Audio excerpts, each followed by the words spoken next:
Viral ngayon ang kumakalat sa social media, ang tungkol sa anak nina Ellen Adarna at Derek Ramsey. Marami ang nagduda, hindi raw ito anak ni Derek. Paano ito nangyari? Isinilang ni Ellen si Liana noong October 2024. Marami ang nagulat dahil hindi namalayan sa social media ang paglobo ng kanyang tiyan.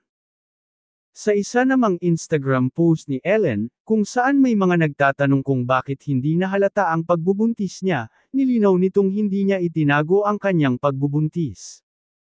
Alam daw ito ng kanilang mga kaibigan at kamag-anak. Pinili raw niyang maging tahimik at bimapayapa ang kanyang pagbubuntis at ayaw niyang sumawsaw rito ang publiko. Buong komento ni Ellen, hindi ko gusto surprise.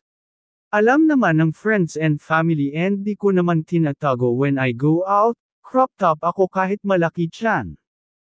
I just didn't announce because I don't need to.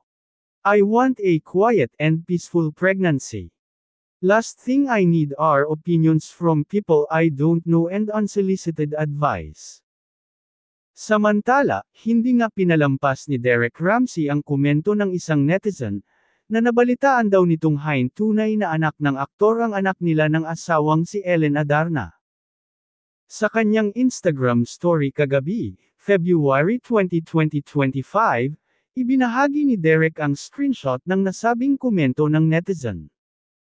Kalakip nito ang larawan ni Derek habang karga ang anak na si Liana, habang nasa tabi nila si Ellen na nakangiting tinitingnan ng anak.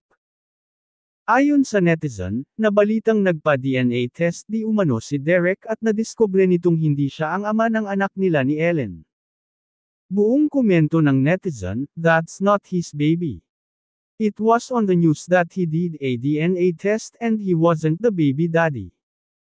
Sa halip na seryosohin ay idinaan na lang ni Derek sa biro ang kanyang buwelta sa netizen. Sarkastikong caption ni Derek, kaya pala hindi niya natanggap ang resulta ng DNA test, dahil sa netizen pala ito na ipadala. Buong caption niya, OMG. The DNA test was sent but you.